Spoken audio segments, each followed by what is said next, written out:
of a cold start, but black smoke nonetheless.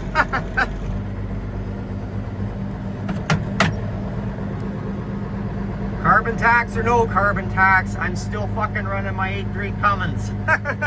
And the 83504 JI case engines. The Ivecos are pretty good too. Anyway, hey guys. Today is April 25th, I believe. There's Buddy. Not wanting to get left behind. I'm not going for it, bud. Anyway, today I'm just starting this up. I stuck this in here last night. Gonna pull the drill out, and then we're going to, I think we're gonna get the corn planter on the, hooking on the McCormick here. McCormick's on the other side of the shed over there-ish. And then, I'm gonna pull it out and do some service work on it. I got a pile of work to do. Well, there's not a ton, but there's enough. More than on the drill.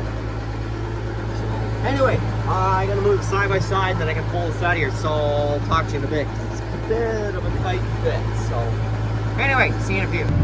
Alrighty, so that's better. Got the corn planter out here. We're just gonna back it up by the shed here so we can do some service work to it. I'll show you guys what we gotta do here in a few here when I get all backed up here. See if I can do this while on the camera, one-handed.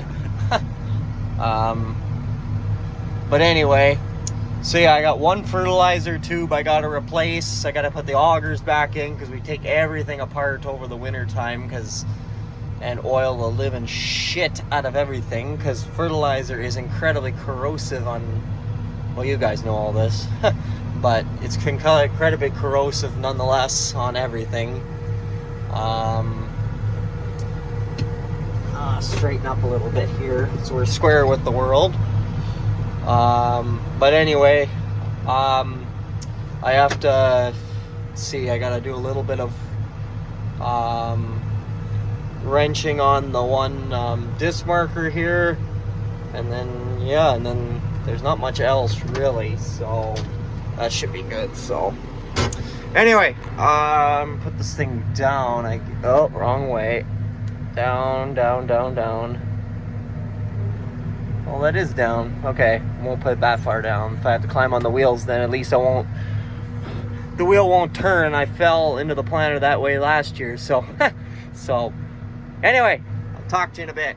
Alright, so one thing I'm going to highlight on these John Deere corn planters, or whatever, corn planters in general. So what I do in the winter time, or when I winterize this thing, come around here so I can compare, I always duct tape on plastic bags all around these seed tubes so no moisture can get in. See that down there? Bone dry.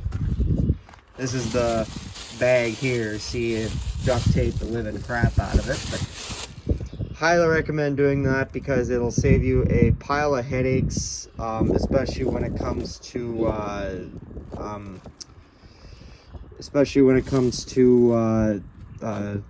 keeping your sensors in good shape, because those are the things that are affected by moisture. And it's starting to spit right now. It's just lovely. Anyway, I got two hoppers on here. Put the new butterfly drives on. It's got to kind of bend the locks because we had to do some jury rigging to get this thing through last year. But anyway, I just thought I'd show you that. These ones here wore down.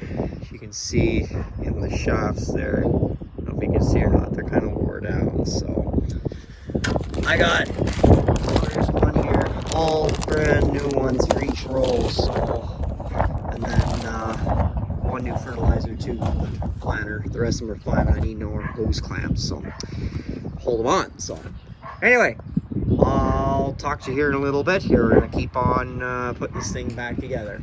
So yeah, so stuff like this, I don't know if you can see it or not, cobwebs, that'll plug up a whole run if you're not watching. Had it before. It's more you got to worry about that with your light seeds, like your canola on that. But I have seen it happen with corn where it's really bad. This wasn't the worst one. I had one worse. I think it was number 1 or number 2 over there. But we're on number 5 right now. So all I do, where's my brush? Is take the long bottle brush, You can get it from any hardware store and just run it down till you see at the bottom there the brush come out.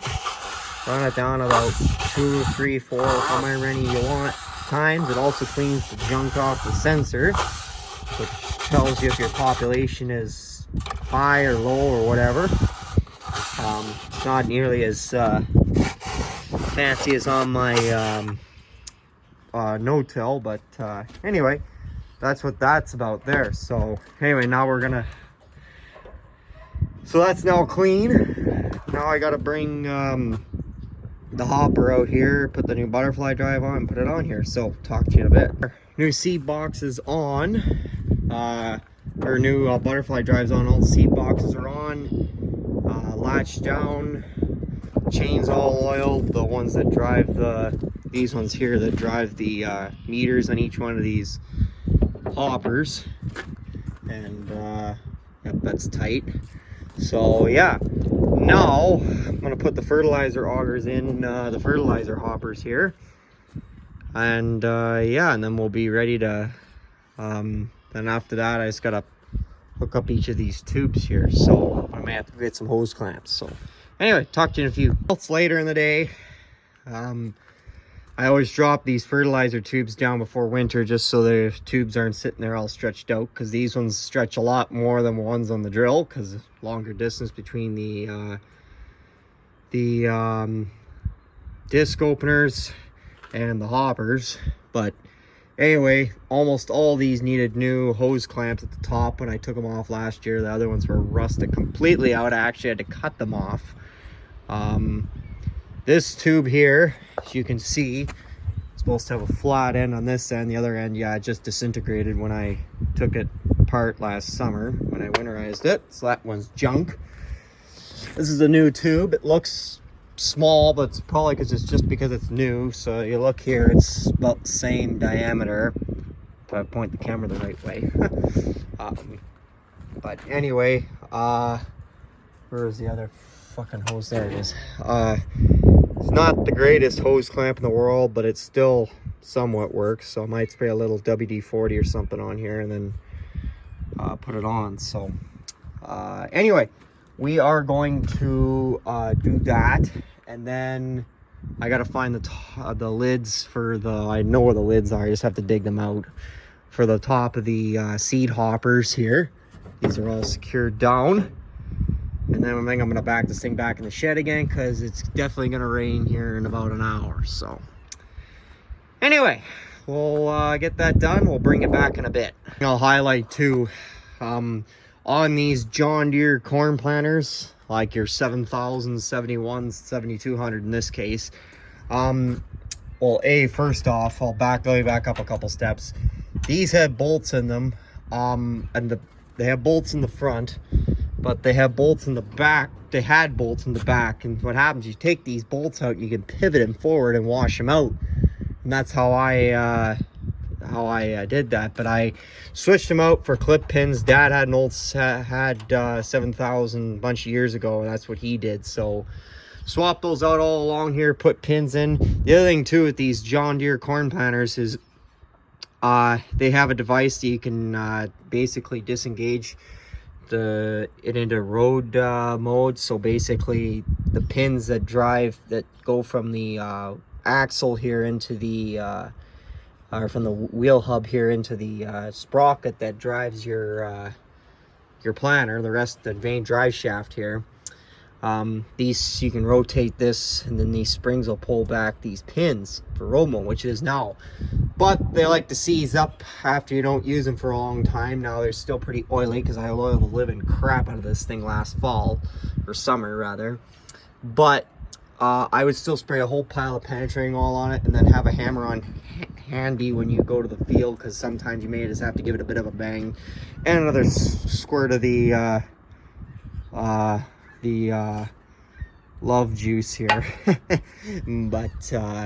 but anyway, but yeah, I'm not gonna try putting it in gear till we get to the field, because it's, yeah, so, but anyway, I just want to kind of tell you guys that and show you guys that. Some little tip for you guys if you ever run into problems with that. So anyway, I'm going to get this thing finished putting my tools away. I think I got them all from the front here. And we'll start putting stuff back in the shed again before this rain comes. Lovely, lovely weather.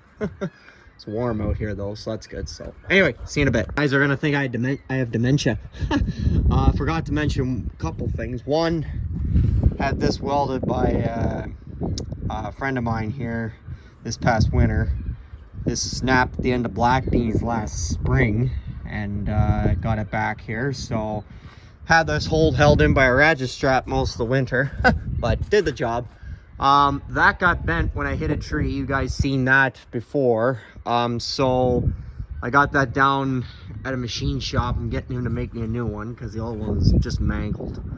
And that's supposed to be ready here beginning of May, but I do have a backup here if I need it, but I'd rather put the new one on there and match the color up with black, which is that over there. So anyway, I forgot to mention that. For those of you who don't know, this is how you set your the amount of down pressure to put on the whole unit here, and then your the amount that pressure it's put down by the press wheels is set here. Now for something like corn, which needs more moisture, you may want to set it higher. Black beans, I know we set it lower, just because they're kind of a finicky thing. But and then with black beans, and well, each one of these is a 1/4 inch, start 1/2 inch, 3/4 inch, 1 inch, 1.25 inch, 1.5 inch, and 3/4. That's reserved for black beans. May have been at 1.5 inches. It depended on the ground. I think we were sandy ground, we were about 1.5 inches because it was pressing down easier. And then in clay we switched to 1 3/4 inch because obviously clay is harder to drill into than sand, sandier ground. But then corn, of course, then we were about a notch deeper, maybe about there. It all depends on your soil. That's what I'm trying to say. Every soil type is different. Look at that dog. Gosh. Anyway, there's our new tube that we put on there. So that'll be good. The old one was fine until I took it off, and then this part here just completely just sheared right off because it was just completely done. So the only thing I need yet, I need a pin for in there because I can't get a clip pin in there, but I can get in there and there. These are grade 8s, so they're not, I had them in here last year, they're not going to break. Ideally these are the right ones. There's a couple in over here, but anyway, we'll get that all sorted out. It's gonna be a trip to the city, to the old Princess's Atoll. And yeah, so anyway, gonna get this thing put back in the coverall here. We'll talk to you in a little bit. Good and you. Anyways, so got the planter off and back in the coverall. It's just back there. You can see the one disc marker sticking up there. Ouch. And I just back to drill back in here again. But anyway, yeah, so the corn planter is almost ready to go. There's freaking water. Find out where it's coming from. There's just, like I said, that pin, that marker, and 1 or 2 other little things with it, but it's pretty much ready to go. Got to get that thing fixed and then service up the seed wagon too. But oh yeah, and I got to stick that tire back on the cultivator too that I had done down south. The tire's actually right there. But anyway, that's where I'm gonna leave you guys, I think, for this one. I know it's kind of a one-day video, but you know, weather's getting nicer, means the vidges are gonna start pumping out. I was actually back in the corn stubble this morning scaring a bunch of stupid cranes away again with Buddy. And I actually was kicking dust in some places. Now that ground, walk over here, was corn stubble. It's going to be black beans. We can't plant black beans till after June 1st, just because of day length temperatures and day length temperatures and stuff like that. So, but it's good to know that it's drying. Oh, Buddy's found a little friend over there in the tree line. Squirrels. Anyway, That won't be for a while. The stuff where I'm more itching to get at is the wheat and the corn ground, because I want to get corn and wheat in as soon as possible.